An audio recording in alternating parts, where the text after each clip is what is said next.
உங்களோட பேர் என்னங்க மேம்? எங்கேருந்து வரீங்க? என்ன தரவரிசை எண்? என்ன துறை எடுத்திருக்கீங்க? சார் என் பேர் T. Supriya sir. Rank number 19. நான் வந்து university college of engineering Panruti கேம்பஸ்ல படிச்சேன். என்ன டிபார்ட்மெண்ட் எடுத்திருக்கீங்க? Tamil Nadu power distribution corporation limited okay, sir. Okay. அன்புறவுகளுக்கு வணக்கம். எங்களுடைய சாரல் டாக்ஸ் யூடியூப் சேனலுக்கு இவ்வளவு நாட்கள் நீங்கள் கொடுத்த ஆதரவுக்கு மிக்க நன்றி. எங்களுடைய அடுத்த கட்ட பயணத்திற்கும் அடுத்த கட்ட வளர்ச்சிக்கும் உங்களால் முடிந்த ஆதரவை அளியுங்கள். எப்போ டிஎன்பிஎஸ்சி படிக்க ஆரம்பிச்சிங்கக்கா? சார் நான் இன்ஜினியரிங்க்குன்னு ஃபர்ஸ்ட் படிக்கல. நார்மலா ஜென்ரல் அதான் குரூப் 1, குரூப் 2, குரூப் 4 ட்ரை பண்ணிட்டு இருந்தேன். ஆவரேஜா இதுக்கு பார்த்தா ஒரு 1 இயரா நான் கண்டினியூஸா ப்ரிப்பேர் பண்ணிட்டு இருந்தேங்க சார். ஓகே. ஃபர்ஸ்ட் அட்மினிஸ்ட்ரேஷனுக்கு படிக்க ஆரம்பிச்சிங்க, அதுக்கப்புறமா ஆமாங்க சார். ஜெனரல் ஸ்டடீஸ் ஓரளவுக்கு படிச்சிருந்தேன் முன்னாடியே. ஆனா 1 இயரா இந்த டெக்னிக்கல் மட்டும் 1 இயரா படிக்கிறேங்க சார். ஓகே. எப்போ காலேஜ் முடிச்சிங்க இன்ஜினியரிங்? நான் 2015 பேட்ச் சார். 15 பேட்ச் ஆமா. ஓகே. அதுக்கப்புறமா ஒரு 8-9 இயர்ஸ்க்கு அப்புறமா திரும்பவும் டெக்னிக்கல் படிக்க ஆரம்பிச்சிங்களா? சார் ஆமாங்க சார். இனிஷியலா எப்படி இருந்துச்சு? அது ஒரு கஷ்டமா இருந்துச்சா இல்ல படிச்சதெல்லாம் ஞாபகம் இருந்துச்சா? எனக்கு வந்து குரூப் 2 கம்பேர் பண்ணும்போது இது ஈஸியா இருந்த மாதிரி தான் இருந்தது. நான் டெக்னிக்கல்ல கொஞ்சம் ஸ்ட்ராங்கா இருந்ததால எனக்கு டெக்னிக்கல் படிக்கிறது ரொம்ப பிடிக்கும். அதனால எனக்கு இது ஈஸியா தான் இருந்த மாதிரி தோணுச்சு. நான் ஆல்ரெடி ஒரு குரூப் 4 அட்டெண்ட் பண்ணியிருக்கேன். அதெல்லாம் எனக்கு எனக்கானது இல்லைன்னு தோணுச்சு. இது என்னோட டெக்னிக்கல்ல நான் ஸ்ட்ராங்கா இருந்ததால எனக்கு இதுதான் ஈஸியா இருந்துச்சுங்க சார். ஓகே. நீங்க எப்படி செல்ஃபா படிச்சீங்களா இல்ல அகாடமி எதுவும் இருக்குங்களா? இல்லைங்க சார். நான் ஸ்பார்க்ஸ் அகாடமின்னு சொல்லிட்டு ஒரு அகாடமியில ஜாயின் பண்ணி ஆன்லைன் கோர்ஸ் மூலயமா படிச்சேங்க சார். ஓகே. இப்போ உங்களுடைய டெக்னிக்கல் பேப்பர் பத்தி சொல்லுங்க. அதுக்கு எந்த மாதிரி நம்ம தயாராகணும்? எத்தனை யூனிட்ஸ் இருக்கு? எந்த மாதிரி நம்ம படிக்க வேண்டியதாக இருக்கும்? டெக்னிக்கல்ல வந்து மொத்தம் 10 சப்ஜெக்ட் சார். எங்களுக்கு வந்து பவர் சிஸ்டம்ல வந்து அதிகமான ஒரு அதாவது 30 மார்க்ஸ் கிட்ட பவர் சிஸ்டம்க்கு இருக்கும். ஆனா இப்ப வர வர அதெல்லாம் சேஞ்ச் பண்ணிட்டு இருக்காங்க. அப்புறம் circuit theory, machines, major subjects வந்து நான் வந்து ஒரு 5 சப்ஜெக்ட் மேஜர் சப்ஜெக்ட்ஸ் கவர் பண்ணியிருந்தேங்க சார். நல்லா ஃபுல்லா தெளிவா படிச்சிருந்தேன். அதுக்கடுத்து ஒரு 2 சப்ஜெக்ட் வந்து ஓரளவுக்கு நல்லா அங்கங்க இது பண்ணியிருந்தேன். மீதி 3 சப்ஜெக்ட் வந்து லிமிட்டடா கன்டென்ட் மட்டும் தான் படிச்சிருந்தேன். ஸோ எனக்கு அதுவே யூஸ்ஃபுல்லா இருந்துச்சு. ஆனா அதுல இருக்க கன்டென்ட் எல்லாமே வந்து தெளிவாவும் கிளியராவும் இருந்தேன். ஸோ அதெல்லாம் கொஸ்டின்ஸ்லாம் கரெக்டா அட்டெண்ட் பண்ணியிருந்தேங்க சார். மொத்தம் 10 யூனிட்ஸ் சார் அதுல. இப்போ இந்த 10 யூனிட்ஸ் படிக்கிறதுக்கான சோர்ஸ் புக்ஸ்லாம் அவைலபிளா இருக்கா? ஸ்டாண்டர்ட் ஆத்தர் புக்ஸ் படிக்கணுமா இல்ல ஏதாவது மெட்டீரியல்ஸ் நம்ம எல்லாமே அவைலபிளா தான் சார் இருக்கு. நான் நியர்பை லைப்ரரியிலே எல்லாமே அவைலபிளா இருக்கு. அது இல்லாம எனக்கு ஸ்பார்க்ஸ் அகாடமிலேருந்து புக்ஸ் குடுத்தாங்க சார். அது ரொம்ப எஃபெக்டிவா இருந்தது. அதுக்கப்புறம் யூத் பப்ளிகேஷன் சொல்லிட்டு ஒரு புக் இருந்தது. அதுல பேசிக் ஃபார்முலாஸு அந்த மாரி நெறையா இருந்துச்சு. ஸோ அத நீங்க கவர் பண்ணீங்கன்னா, அதுலேருந்து நெறைய கொஸ்டின்ஸ் என்ன பொறுத்தவரைக்கும் அதுலேருந்து நெறைய கொஸ்டின்ஸ் நான் எடுத்த மாரி எனக்கு தோணுச்சுங்க சார். ஒரு 20 டூ 25 கொஸ்டின்ஸ் அதுலேருந்தே டைரக்ட் கொஸ்டின்ஸாவே இருந்த மாரி எனக்கு இருந்தது. ஓகே. இப்போ இது வந்து தியரியா இருக்குமா இல்ல ஃபுல்லா ப்ராப்ளமேட்டிக்கா இருக்குமா இல்ல போத்தா? போத் தான் சார். போத் தான். ப்ராப்ளமேட்டிக்காவும் இருக்கு. ஆனா தியரி எங்களுக்கு வந்து கொஞ்சம் ப்ராப்ளம் கம்மியா இருந்துச்சு. இந்த எக்ஸாம் பொறுத்தவரைக்கும். ஆனா அதுக்கு முன்னாடி எல்லாம் வந்து ப்ராப்ளம்ஸ் அதிகமாவும் இருந்துச்சு.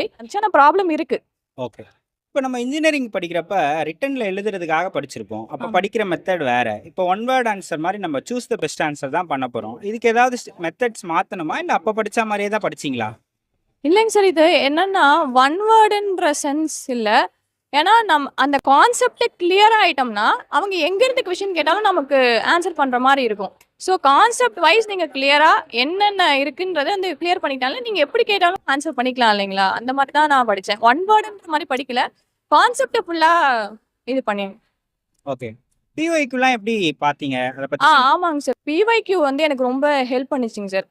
ஏன்னா பிஒய்க்யூ வந்து 7 இயர்ஸ் வந்து நான் ஃபுல்லா எடுத்து ஒவ்வொரு ப்ராப்ளமும் சால்வ் பண்ணி பார்த்து, அந்த ஆப்ஷன்ஸ்லாம் இருக்கும் இல்லைங்க சார். அதுக்கு என்னென்ன கொஸ்டின்ஸா ரிலேட்டடா இருக்கு அப்படின்றதெல்லாம் பிஒய்க்யூஸ் எல்லாமே பார்த்தேன் சார். 7 இயர்ஸ்.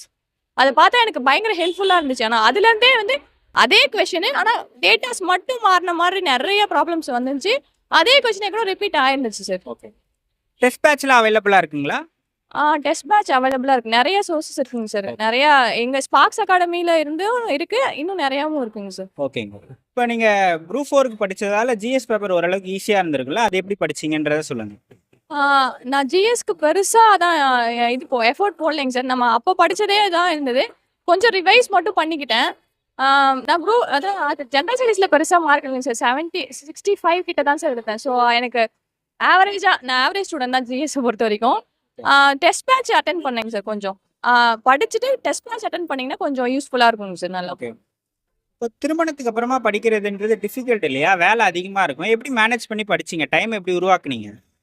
ஆமாங்க சார். அது கரெக்ட்டு தான் சார். நான் படிக்க இனிஷியலா ஸ்டார்ட் பண்ணும்போது எனக்கு வந்து இந்த ஏதாச்சும் ஒரு டைம்ல படிக்கலான்னு நான் யோசிச்சேன். ஆனா அது செட் ஆகல. ஏன்னா அதுக்கப்புறம் அப்புறம் படிக்கலான்னு மாறி மாறி போயிட்டே இருந்தது. ஸோ டைமிங் மட்டும் இந்த 6 டூ 7னா 6 டூ 7 நான் படிப்பேன். அப்படின்ட்டு ஒரு நாளைக்கு ஒரு 2 டூ 3 ஹவர்ஸ் இந்த டைமிங் வந்து செட் பண்ணிக்கிட்டேன். அப்புறம் அந்த டைம்ல தான் என்ன வேலையா இருந்தாலும் விட்டுட்டு அத படிக்க ஆரம்பிச்சேன். ஸோ அந்த மாரி பண்ணும்போது எனக்கு நல்லா யூஸ்ஃபுல்லா இருந்துச்சுங்க சார். ஓகே. அம் ஃபேமிலிலலாம் சப்போர்ட் பண்ணாங்களா படிக்க உங்களுக்கு? ஆமாங்க சார். எல்லாமே சப்போர்ட் பண்ணாங்க சார். ஓகே.